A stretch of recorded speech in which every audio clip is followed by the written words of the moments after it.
Welcome to another edition of Education Matters. My name is Ray Pinney. I'll be your host for today's program. Today, my guest is Gwen Thornton, a field service representative with New Jersey School Board Association. Welcome, Gwen. Hi, Ray. Good to be here. Thank you. Great to have you. We'll be discussing goal setting and why boards of education and charter schools should engage in that process. Gwen, why is it so important for boards of education charter schools to engage in the process of goal setting? Well, as board members, we know that you all are committed to continuous improvement. And by taking part in an annual goal setting, you ensure that you're providing adequate oversight for the district, and it really allows you as a Board of Education, in collaboration with your administration, to determine your priorities for the following school year. What's the time frame for goal setting? When do you start it? Ideally, when should you start it? Ideally, we would recommend that you start it in late spring, early summer would be the best time. It's really a continuous cycle, so you want to begin as soon as you can toward the completion of the current school year in order to give your administrators time to focus their work in the summer, whether it's professional development, curriculum writing, facilities work, whatever needs to happen for the following school year based on the identified goals that the board has set over the course of the summer. We like to think of district goals as being an overarching umbrella, and then it allows your administrative team to develop their goals for individual buildings, for individual departments that will align with the district goals. By doing that, it ensures that all of the participants in your educational system have their oars in the water rowing in the same direction. So the district goals become the overall focus for the other component pieces to the school district. Now, say we're hiring a new superintendent on the board, and he doesn't start or she doesn't start until July, or the board just had a lot of emergencies in June.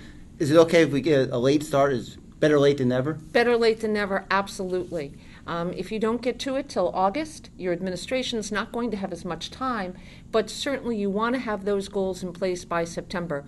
One of the things we would strongly recommend to your board is that when everyone comes back to school at the first board meeting in September, that you ratify those goals so that you can communicate with your community. Here's our focus for the year. Come along and help us. Join us in this process.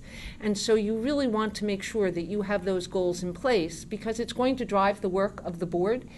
Those goals become the framework against which you're going to be aligning your resources, both staffing, your facilities needs, your budget for the following year, in large part, will be driven by the kinds of things that are contained in your district goals. And your district goals really are those big pieces that talk about curriculum and instruction. Clearly, there's a need to focus on improving student achievement. And so you want to make sure that you have looked at all of the data that you have as a Board of Education, whether you're talking about graduation rates, SAT scores, if you're a K-12 district, if you're a K-6 district or a K-8 district, you would be looking at your New Jersey ASC scores from the preceding year. You would be looking at summative assessments that are district created to determine what kinds of things you need to be focusing on to improve your students' achievement. The school year hasn't changed, but as we know, a lot of boards of education change when their school boards are elected. Do they still hold to that same time frame? Absolutely. The school year is going to continue regardless of the fact that the board year is changing. And so you want to make sure that you have in place your goals for that September start for the coming school year.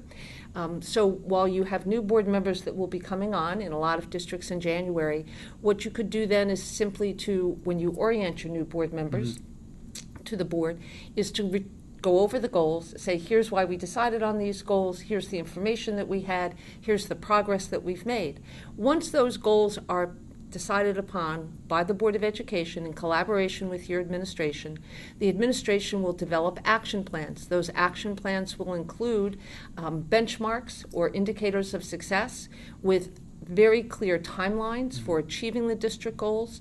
So the board here is saying what, and your administration figures out the how, the day-to-day operation and the progress toward those need to be communicated to your new board members in January after reorganization.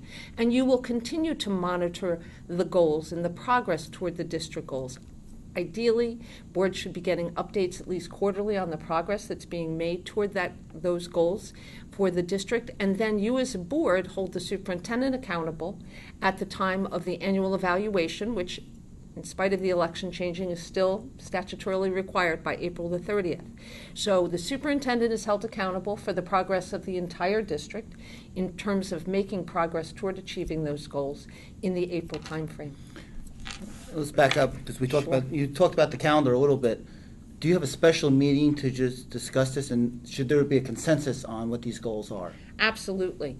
You should have a special meeting to do this. It's one of the most important things you do all year long. And generally, boards of education have such full agendas that trying to tack on setting goals is really too much to do in a given evening.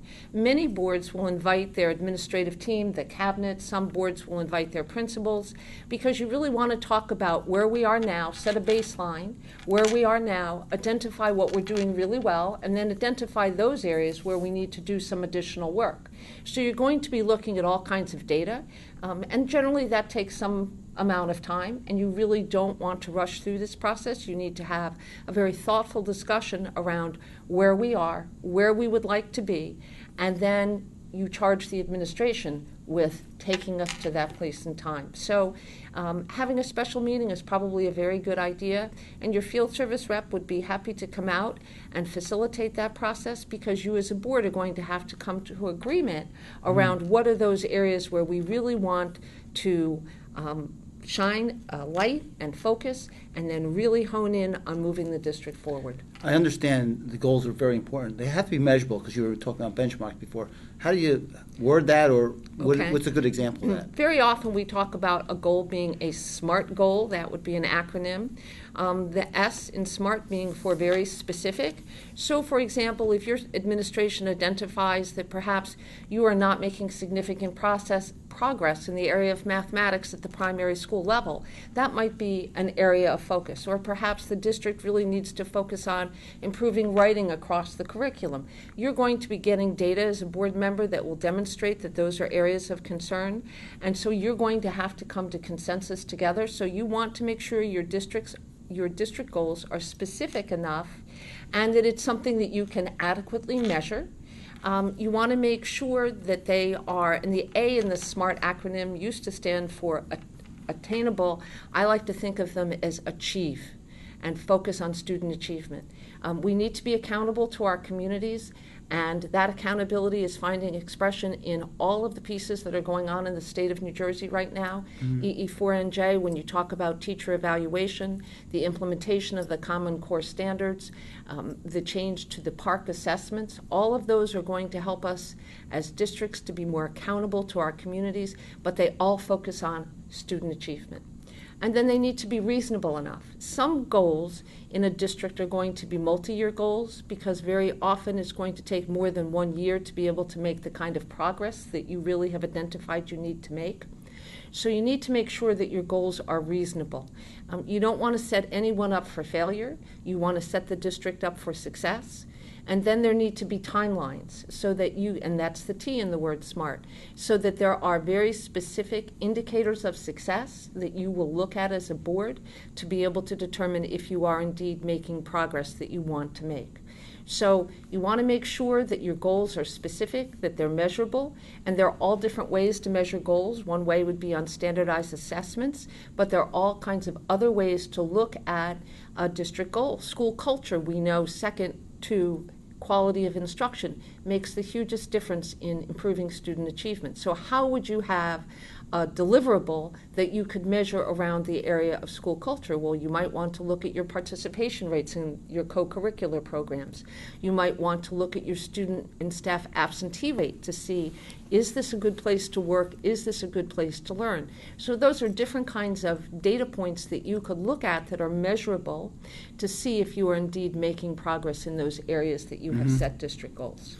If I'm understanding you correctly, this is a 12-month process. Communication is key.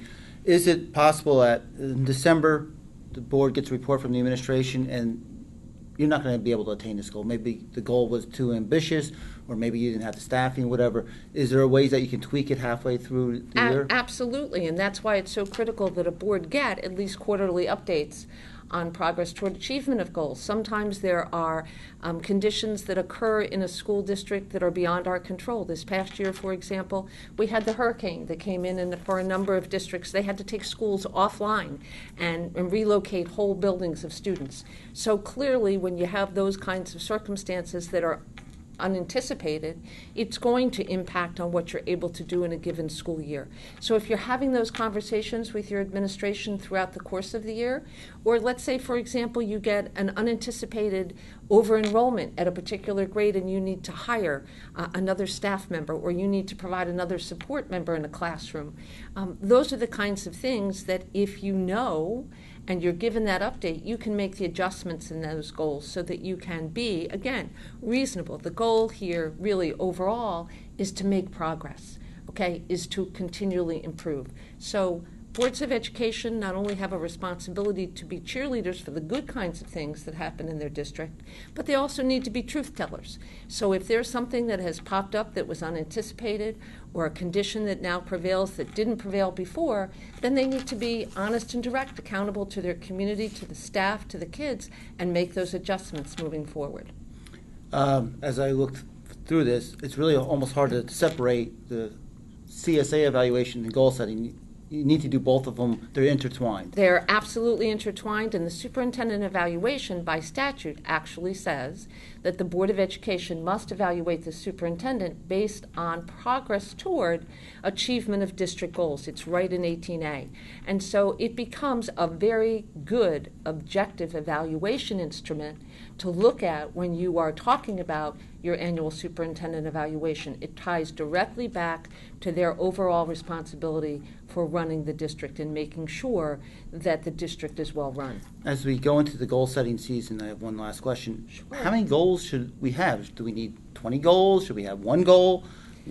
Typically, boards of education in a year will have 3 or 4 goals, 5 at the most. Again, because you really want to focus on those areas that are most important, and because you need to understand that these goals have to be reasonable. You know, you can come up with a laundry list of 1 million different goals, and then everyone's focus is going to be so divided that it's not going to be possible to achieve all of those. So it would be better to have more broadly written goals with specific strategies that would achieve, rather than having strategies that look like goals. Your field service rep can help you to identify the difference between a strategy and a goal. And very often what we find is if we go into a district and there are 27 goals, what they have is 27 strategies for 1 or 2 goals. And the strategies are the means by which administration is going to accomplish that broader goal. Okay, thank you, Gwen. That brings us to an end in another Education Matters. I hope you enjoyed this program. If you have any questions on goal setting, please contact our field service department. If you have any questions on any other issue or any other program, please contact me at rpinney@njsba.org. Thank you. Thank you, Ray.